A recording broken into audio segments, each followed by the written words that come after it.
Hey everybody, welcome back to my channel.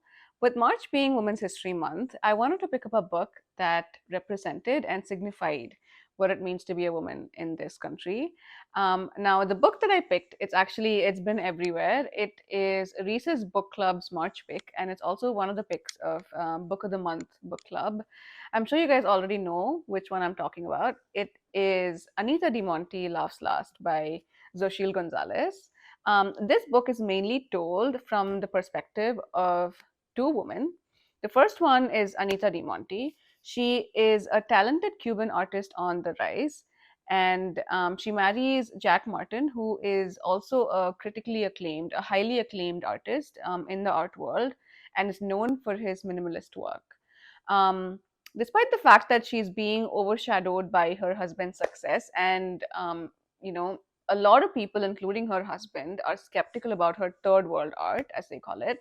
She is confident. She strives to come out of all of this with success, and she's unapologetic for who she is. Okay, I'm gonna place it right there so it looks pretty. Um, but moving on, we have Raquel Toro, who is our other POV. She is a final year art history major at Brown University. She is getting ready to start her summer internship at the Rhode Island School of Design, and she's also planning to do a thesis on Jack Martin. Um, she is of Puerto Rican descent, and she grapples with her identity in this predominantly white crowd in this institution.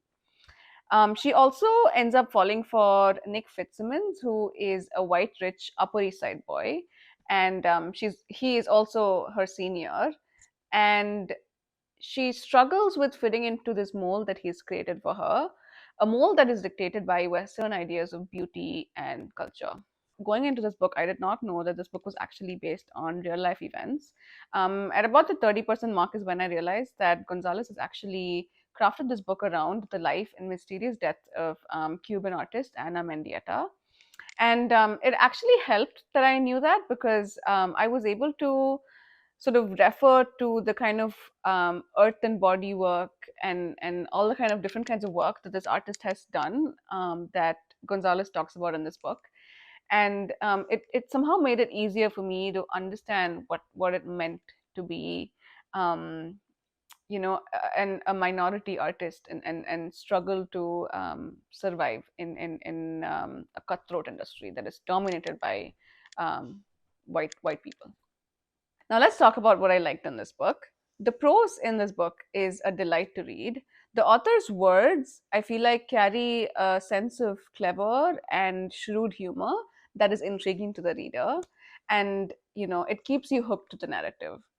And the other thing that I appreciated was I felt that Gonzalez's passion for the art industry and her experiences as a student at Brown, she's interwoven all of that with Raquel's perspective, which adds more depth and authenticity to the narrative.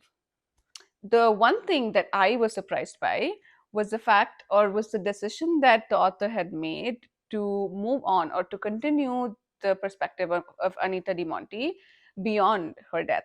I think the author was cleverly able to portray the fury and the seething frustration that Anita had at the injustice that she was being subjected to. The most important thing that I want to talk about is the fact that this book is ambitious in that it tries to tackle too many crucial points at once.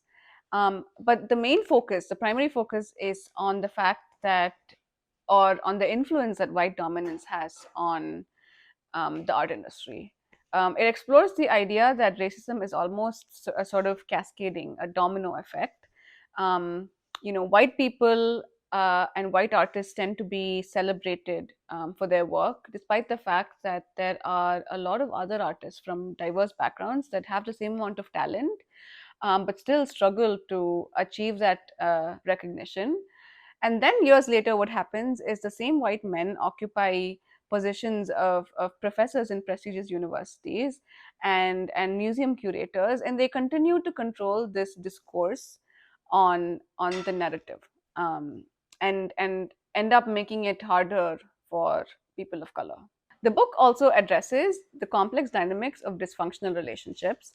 The author talks about how men seek dominance over their partners, and women, despite knowing the toxicity of this, tend to keep going back to their partners because they like the feeling of belongingness and of being needed, inadvertently boosting the male ego.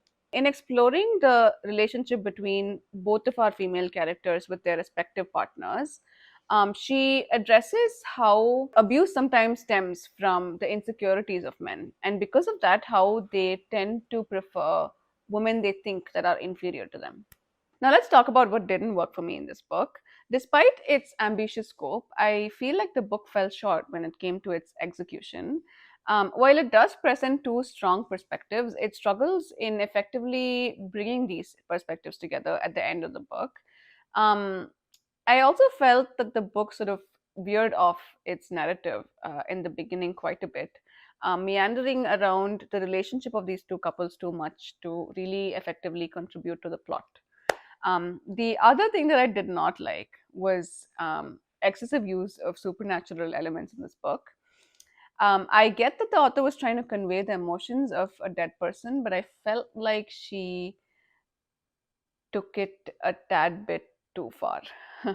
All in all, the author isn't scared to call out on the racism that's prevalent in the art industry, and she emphasizes the significance of young women finding and asserting their voices. As a young brown woman that's living in this country on her work visa, trying to carve out a space for herself, this book deeply resonated with me. For that, and for the fact that the book introduced me to an industry that I wasn't much aware of, I give this book 4 stars out of 5. So I hope you guys enjoyed my review for this book. And if you did, please leave likes and comments. I'll probably be doing more of these going forward. So yeah, that's it for today. Take care. Have fun reading. Bye bye.